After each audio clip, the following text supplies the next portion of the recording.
सत्य को खोजने वाले सभी साधकों को हमारा प्रणाम। आप लोगों को देखकर ऐसा लगता है कि ये दुनिया बदलने के दिन आ ही गए।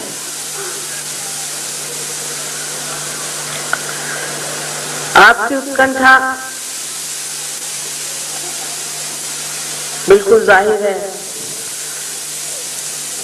और आपकी इच्छा यही है कि हम सत्य को प्राप्त करें। सत्य के बारे में एक बात कहनी है कि सत्य जैसा है वैसा ही है।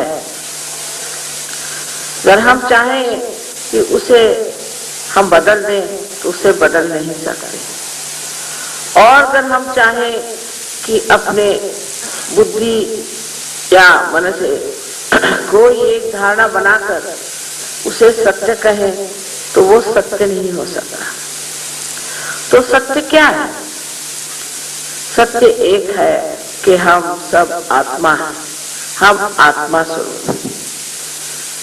इतने यहाँ सुंदरता से आराधना की हुई है और इतने दीप जलाए हैं जिन्होंने प्रकाश दिया है, जिससे हम एक दूसरों को देख रहे हैं और जान रहे हैं। पर अगर यहाँ अज्ञान का अंधार हो, अंधियारा छाया हुआ हो और हम उस अज्ञान में खोए हुए हैं, तो एक ही बात जाननी चाहिए कि हम सब प्रकाशमय हो सकते हैं और हमारे अंदर भी दीप जल सकता है।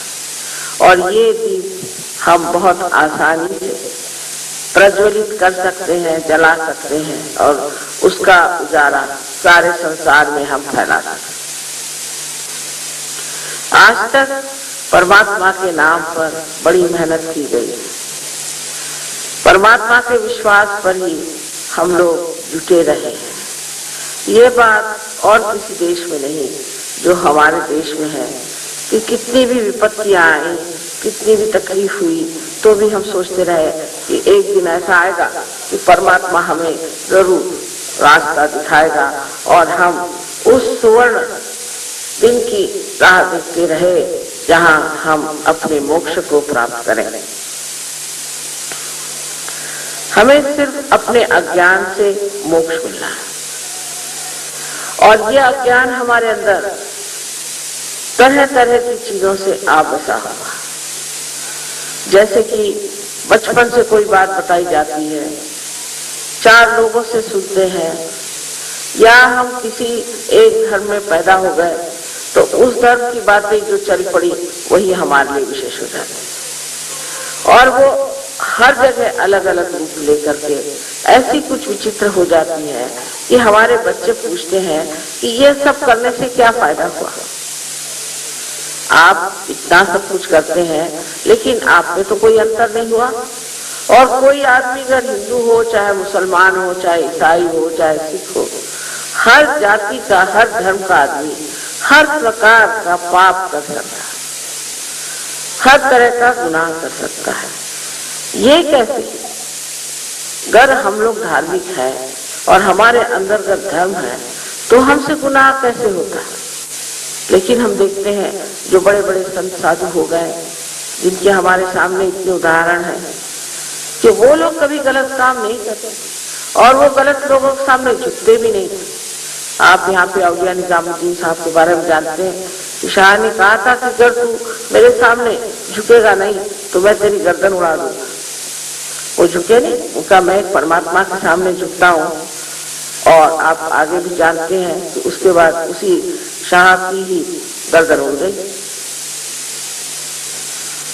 सो इस तरह के जो साधु संत इतने हिम्मत के साथ और इतनी सूझबूझ के साथ किसी बात को कहते थे, उनकी कौन सी अहमियत थी, उनमें कौन सी खास बात थी जो वो हम लोगों से इतने परे ऊपर एक ऐसी दशा में थे जहां उनको कोई चीज भी ऐसी प्रतीत ही नहीं होती थी जो सत्य को छोड़कर अपना ले, जो अटूट अपने विश्वासों पर पूरी तरह से खड़े थे, क्योंकि उनके विश्वास अंधे नहीं थे।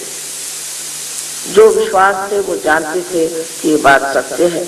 और आज जबकि हम अपने आत्मा को खोज रहे हैं तो उसके प्रकाश में हम ये जान जाएंगे कि जो सत्य है वो आत्मा के प्रकाश में ही जाना जाता है। हरेक धर्म, संसार का हरेक धर्म आपका थोड़ा सा जान लें तो समझ लेंगे कि तत्व में हरेक धर्म एक है और हरेक धर्म में एक ही बात बताई गई है कि हमें नश्वर चीजों को छोड़ करके जो चिरंजीव, जो अनंत की चीज है उसे लेना चाहिए।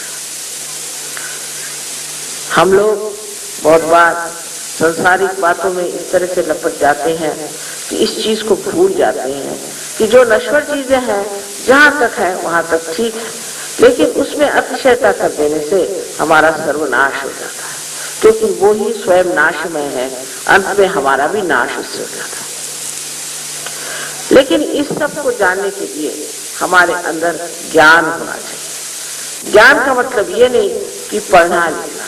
बहुत से लोग हैं मुझे बताते हैं कि हम तो रोज जो है शिवलीलामृत पढ़ते हैं और हम रोज एक पूरा उसका अध्याय पूरा करते हैं, लेकिन आपके अंदर उससे कोई परिवर्तन हुआ? क्या आप शिवलीलामृत पढ़ने के बाद ऐसा कह सकते हैं कि इसके बाद आप कोई गुनाह नहीं करेंगे? या आप कुरान पढ़ने के बाद ऐसा कह सकते हैं कि अब इसके बाद हम कोई गुनाह नहीं करेंगे? या ग्रंथ साहब को पढ़ने के बाद क्या आप कह सकते हैं कि हम कोई गुनाह नहीं करेंगे? तो इन महान किताबों में जो लिखा है वो एक लिखी हुई चीज हो गई, वो हमारे अंदर नहीं है। जो कुछ भी है वो बाहर है और उसमें अगर हम सोच लें कि इसको पढ़ने मात्र से ही हम ठीक हो जाएंगे तो यह हमारी गलत धारणा है। सिर्फ ये जान लेना चाहिए कि इसका बोध होना चाहिए, यानी अपने नसों में आपको जानना चाहिए। चारों तरफ फैली हुई ये परमात्मा की शक्ति है, ऐसा कहा जाता है। तो देखने में क्या है? अगर आप साइंस वाले हैं तो इसे आप देखिए कि ये कौन सी शक्ति है जिसे आप प्राप्त कर सकते हैं। ये जो शक्ति हमारे अंदर है, ये शक्ति जिससे कि हम उसे जानते हैं, वो भी अगर हम कहें कि आपके अंदर सुप्तावस्था में है तो क्या हर्ज है कि हम इसको पूरी तरह से प्राप्त कर दें? क्योंकि सर ये हमारी ही शक्ति है और इससे हमें ही बोध होने वाला है और इससे हम ही बहुत ऊंचे उठ जाने वाले हैं। तो फिर क्यों ना हम इस चीज को पूरी तरह से अपना लें और इस पे पूरी बात करके जाने कि ये चीज है क्या। दूसरी बात ये भी कही जाती है, आज ही साहब ने उनसे कहा कि कर्म करने से मनुष्य स्वच्छ हो जाता है। मैंने कहा मनुष्य कर्म क्या करता है? जब तक ये भावना आपके अंदर है कि आप कर्म कर रहे हैं तब तक आप स्वच्छ है ही नहीं। आपके अंदर अहंकार बैठा जाता है और वो अहंकार जो है वो आपको बता रहा है कि आप ये कर्म कर रहे हैं, आप वो कर्म कर रहे हैं। पर वास्तविक हम लोग कर्म क्या करते हैं? कोई चीज मर गई, कोई पेड़ मर गया तो उससे फर्नीचर बना दिया, या कहीं पत्थर थे जो मरे हुए थे उनसे ला करके आपने अगर मकानात खड़े कर दिए, तो आपने क्या बड़ा भारी काम कर लिया? मरे से मरा किया, आपने कोई जिंदा काम किया है? सहयोग के बाद जब आप पार हो जाते हैं तो आपके हाथों से कुंडलिनी उठती है। यही बात है कि हम कुछ भी नहीं कर सकते। ये जीवंत क्रिया है या अपने आप घटित होती है और हर मानव का ये जन्म सिद्ध अधिकार है कि वो इस योग को प्राप्त करे। भगवान ने आपको मनुष्य किस लिए बनाया?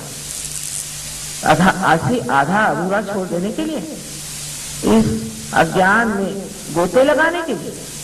ऐसा तो नहीं हो सकता। वो तो परमात्मा परम दयालु कृपावान है, वो क्या आपको इस तरह से छोड़ देंगे? बहुत से लोग सोचते हैं कि अब सारा संसार नष्ट होने वाला है।